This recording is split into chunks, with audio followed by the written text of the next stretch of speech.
आज हम एक ऐसे स्कैंडल के बारे में बात करने वाले हैं जो आपको बताएगा कि इंडियन बैंकिंग सिस्टम कितना वीक था।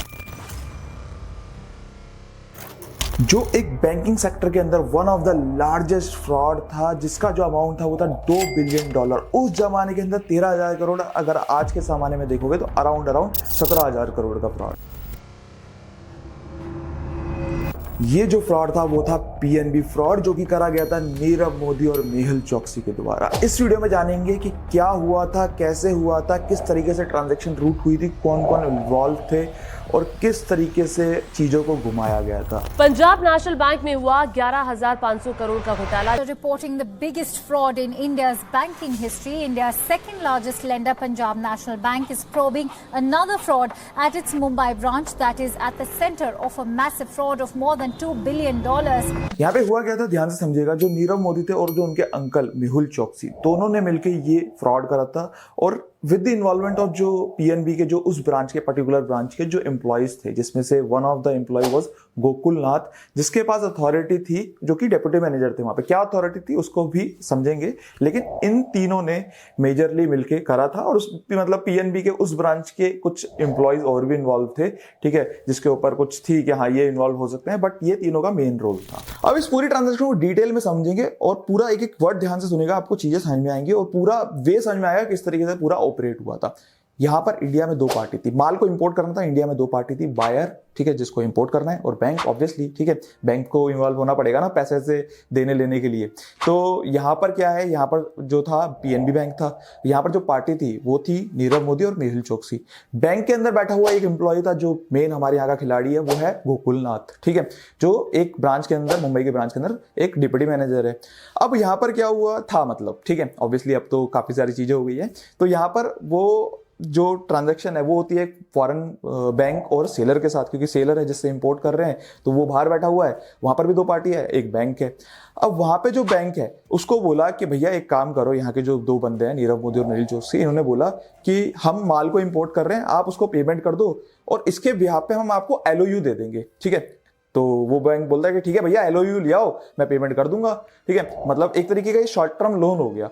तो ये लोग गए पीएनबी भैया के पास, ठीक है, पीएनबी भैया से बोला कि यार एलओयू भेजना है। तो उस पीएनबी भैया ने बोला होगा, मतलब एक हाइपोथेटिकली एग्जांपल ले रहा हूं, कि यार इसके अगेंस्ट में तो आपकी गारंटी जो है, एक तरीके की गारंटी होती है, आप ये समझो फॉरेन बैंक को गारंटी जा रही है, तो ये जो गारंटी है इसके अगेंस्ट में हमें कोलेट्रल चाहिए होगा। लेट से आपको 1,000 करोड़ का आप माल इंपोर्ट कर रहे हो, तो लेट से 1,100 करोड़ का कोलेट्रल दे दो आप, ठीक है, 110% का।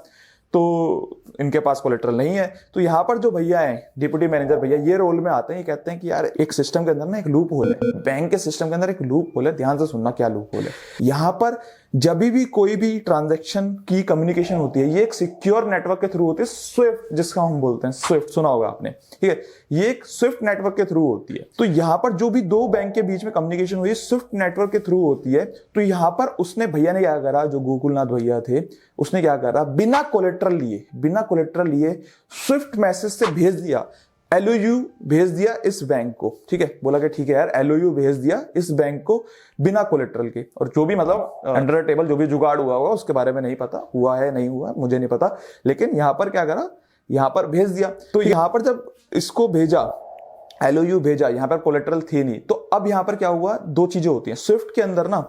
स्विफ्ट जब भी आप कोई ट्रांजेक्शन करते हो तो आपको जो अकाउंटिंग सिस्टम है वहां पर सीबीएस, ठीक है, तो वो जो सिस्टम है, जो भी ईआरपी है बैंक का, उसके अंदर तो चढ़ाना पड़ेगा ही ना, ठीक है।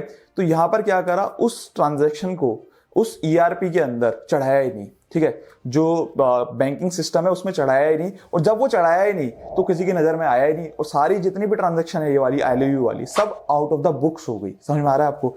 जो स्विफ्ट मैसेज होता है इसका कोरिलेशन ही नहीं था, कनेक्शन ही नहीं था कुछ भी उस अकाउंटिंग सॉफ्टवेयर के साथ। तो यहां पर जब कोरिलेशन नहीं था, ठीक है, बैंकिंग सॉफ्टवेयर के साथ कोरिलेशन ही नहीं था, तो लोग जो जितने भी चेकिंग वाले, जैसे इंटरनल ऑडिटर है उसको भी पता नहीं चला, स्टैट्यूटरी ऑडिटर है उसको भी पता नहीं चला, बैंक का जो मैनेजमेंट है उसको भी पता नहीं चला, क्योंकि यहां पर कोई कोरिलेशन ही नहीं था, ठीक है, दोनों के बीच में, स्विफ्ट और बैंकिंग सॉफ्टवेयर के बीच में, ठीक है। तो यहां पर इस तरीके से ट्रांजैक्शन हुई थी, और ये जो पहली ट्रांजैक्शन हुई थी 2011 में हुई थी, और ये जो लोन होता है शॉर्ट टर्म पीरियड के लिए होता है। तो इसको क्या करा गया, जब इनके पास पेमेंट पैसे तो थे नहीं भैया, दोनों भैया के पास पैसे तो थे नहीं, तो उसको रोल फॉरवर्ड करते गए, ये लोग रोल फॉरवर्ड करते गए। जब भी ये एक्सपायरी के लिए आता था तो ये रोल फॉरवर्ड करते गए और ये रोल फॉरवर्ड करते करते 2011 से लेकर 2018 तक पहुंच गए, जो कि अमाउंट है 2018 तक तो ये पहुंच गया था $2 बिलियन। उस जमाने का 13,000 करोड़, आज के जमाने का अप्रॉक्स 16.5 और 17,000 करोड़ अराउंड पहुंच गया था। मतलब इस पूरी ट्रांजैक्शन के आपको अंदर समझ में आया कि भैया जो पूरा रोल था, जो पूरी गड़बड़ी थी, वो थी कंट्रोल वीक होने की वजह से। अगर वो स्विफ्ट और जो बैंक का जो सॉफ्टवेयर है दोनों में इंटीग्रेशन होता तो ये जो कंट्रोल होता अगर तो ये डिटेक्ट हो ही जाता ना, तो अदरवाइज ये डिटेक्ट ही नहीं हो पाया। और इवन मैं कह रहा हूं यार, किसी ने रिकंसिलेशन करने की जरूरत नहीं समझी, है ना। मतलब ये तो बहुत ही बेसिक सी चीज होती है, reconciliation in between two things. मतलब आपने पढ़ा होगा, है ना, अगर नहीं प्रैक्टिकली करा भी होगा तो रिकंसिलेशन नहीं हुआ। मतलब आई डोंट नो किस तरीके से चीजें वहां पे वर्क करी है, कैसे होता है, बट रिकंसिलेशन, कुछ काइंड ऑफ रिकंसिलेशन हो या कुछ कंट्रोल्स होते वहां पर, तो यहां पर ये फ्रॉड को रोका जा सकता था। बट इतना ये कंट्रोल वीक होने की वजह से ये फ्रॉड हो गया। आपको इंटरनल कंट्रोल की इंपॉर्टेंस समझ में आई यहाँ पर, कितना जरूरी है इंटरनल कंट्रोल होना यार चीजों के अंदर। जब तक मतलब चीजें पता है सबको यार, ये होना चाहिए, रिकंसिलेशन होना चाहिए, ये होना चाहिए, ठीक है, मैनेजमेंट को भी पता है, ऑडिटर को भी पता है, लेकिन उसको डिफाइन करना, अपने स्टैंडर्ड प्रोसीजर के अंदर लिखना, ठीक है, उसको करना बहुत जरूरी है, ठीक है। जब फ्रॉड निकल के आया उस समय पे आरबीआई भी थोड़ी सी सतर्क हुई। उसके बाद जो इंटरनल कंट्रोल है उसके ऊपर काम करा गया, और जो स्विफ्ट मैसेजिंग और जो सीबीएस सिस्टम है, बैंकिंग सॉफ्टवेयर जो है सिस्टम है, ये दोनों को इंटीग्रेट करा गया ताकि इस तरीके के फ्रॉड को रोका जा सके। तो अगर मैं अब इम्पैक्ट की बात करूं आप लोगों से, तो ये Q4 2018 के अंदर डिटेक्ट हुआ था। तो यहाँ पर मेरे पास प्रॉफिट एंड लॉस अकाउंट है, consolidated profit and loss account है मार्च 2018 का। तो यहाँ पर अगर आप देखोगे तो लास्ट ईयर 2017 और 2018 दोनों के अंदर रेवेन्यू तो सेम है, यहाँ पर टोटल इनकम सेम है, इंटरेस्ट एंड और अदर इनकम अगर आप देखो दोनों सेम है। लेकिन अगर आप देखोगे तो यहां पर मेरा टोटल एक्सपेंडिचर जो कि लास्ट ईयर था 56,324, इस बार हो गया 70,192, यानी कि बढ़ गया 14,000 अप्रॉक्स 14,000 करोड़ से, ठीक है, ये ऊपर करोड़ के अंदर है, करोड़ रुपीस से यहाँ पर मेरा बढ़ गया। और जिसकी वजह से लास्ट ईयर जो प्रॉफिट था 901 करोड़ का, इस बार जो प्रॉफिट गिर के मतलब लॉस में आ गया, जो कि आ गया 12,584 करोड़ का। तो आप ये देख रहे हो पूरा का पूरा जो फाइनेंशियल, और यहाँ पे जो इम्पैक्ट आया है यहाँ पर आप देख भी सकते हो। जो यहाँ पर आप देख रहे हो प्रोविजन एंड जो कंटीजेंसीज है, लास्ट ईयर जो थी वो थी 14,000 करोड़ की, इस बार जो है वो 23,000 करोड़ की, 11,000 करोड़ से बढ़ गई है, जो कि यही इम्पैक्ट है जो मैं आपसे बात कर रहा हूँ, ठीक है। होपफुली आपको ये केस स्टडी पसंद आई होगी। आप मुझे और सोच के बताओ यार, और क्या क्या कंट्रोल्स यहाँ पे लगा सकते थे हम लोग, जिससे हमारा ये जो फ्रॉड है वो आइडेंटिफाई हो जाता, पहले आइडेंटिफाई हो जाता, या होता ही नहीं, ठीक है। प्रिवेंटिव, डिटेक्टिव, करेक्टिव कंट्रोल जो आपने सुने होंगे, उसमें से जो भी कंट्रोल है आप मुझे बताइए क्या क्या हम लगा सकते थे इस केस के अंदर, ताकि यहाँ पर नहीं हो। तो थोड़ा दिमाग लगाओ यार, दिमाग लगाओगे तभी जाकर समझ में आएगी चीजों को, ठीक है। तो ये चीज हुई यहाँ पर। तो होपफुली आपको वीडियो पसंद आई होगी। वीडियो पसंद आई तो लाइक जरूर करना, चैनल को सब्सक्राइब जरूर कर देना। नेक्स्ट मेरे को कमेंट करके बता सकते हो कौन सी आपको फर्दर वीडियो चाहिए, इस तरीके की स्टडी चाहिए, उसके ऊपर वीडियो बना देंगे। मिलते हैं नेक्स्ट वीडियो में। Thank you so much.